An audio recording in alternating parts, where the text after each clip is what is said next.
Taking a look at leadership in the world today, I wanted to review the PwC 2022 Sport Outlook in North America.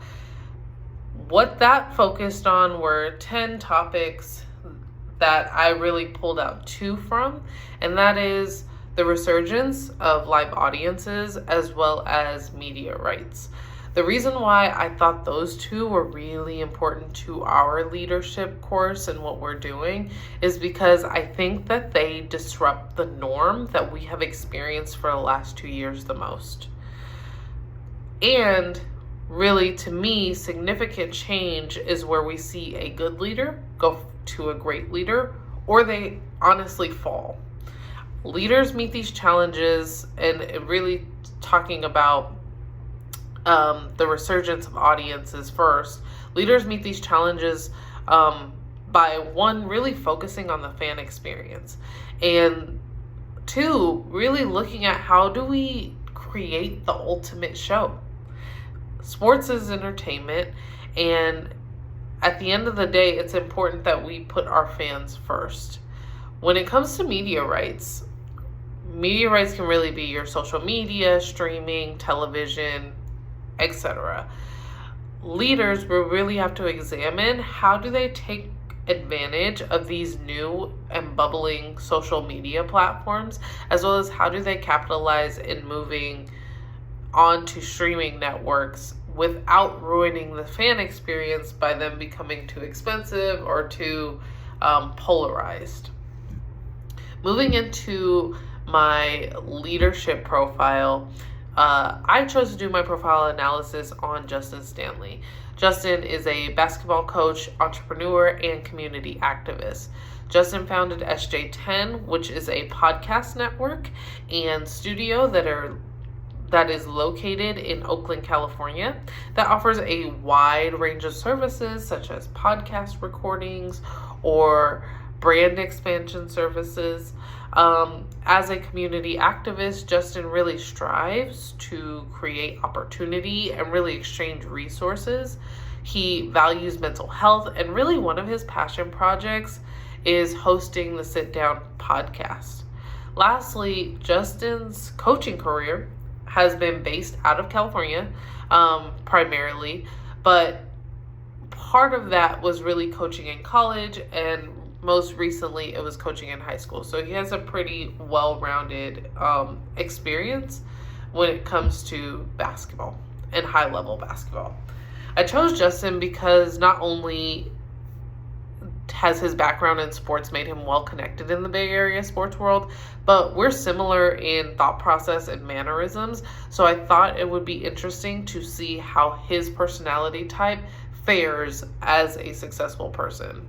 Justin defines being a good leader as both a great listener and speaker, and he really emphasizes that they are empathetic.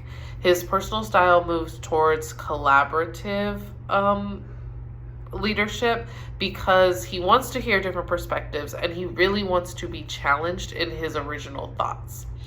In regards to problem solving and decision making, Justin feels that his hardest decisions are the ones where he has to go against the grain and really trust his gut, which could most likely be his best instinct. Also, as a problem solver, Justin really focuses on the approach of reassessment. And so what he likes to do when he faces a problem is really rewind, go back, look at where the issue came from. Then once he finds that issue, how do we resolve it collaboratively? And then ultimately, let's realign back on the goals that we set for ourselves. And so Justin, being a youth sports coach as of late, is really mindful of the fact that he must be proactive by creating a safe space on his teams. And really by creating that safe space, hopefully he can jump ahead of conflict. But he does understand that it happens. And so he, similar to problem solving, right, focuses on realigning his team and refocusing his team on what the ultimate goal is for them for that year. Justin motivates underperforming team members through empathy. He really understands that sudden changes in behavior that result in underperforming team members are usually the result of a mental block, and so he approaches it as such. Inclusion and diversity are really important to Justin because, similar to what I said before, he just does not appreciate groupthink, and ultimately he believes that a great company wants all of their employees to feel like they belong, which is what diversity brings. One trend that Justin sees in sports that he really thinks is kind of bittersweet, to be honest with you, is how athletes are using their grandiose platforms to go into other creative markets and really capitalize off of them.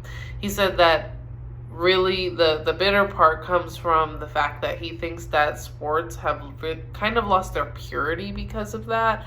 But as an entrepreneur, he finds it really fascinating that people are willing to, jump over to their new careers like that. Lastly, his best piece of leadership advice that he's ever received was that teams win games, coaches absorb losses. He believes that it keeps teams' morale high.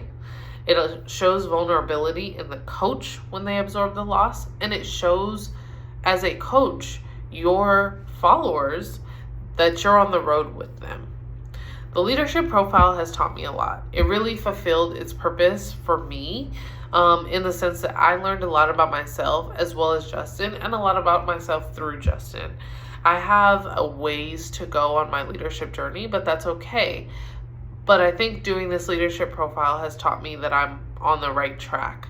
I got a lot of great advice, and 2 pieces of advice that I want to end us all with that resonated with me are that don't expect people to be or do something that you aren't willing to be or do yourself. The second piece is there is no success without successors. I wholeheartedly believe, and my leadership style hopefully reflects this, that your people should come first. And so at the end of the day, I don't think you can really be a leader without thinking of your people first, because it's kind of hard to be a leader with no followers. Thank you so much.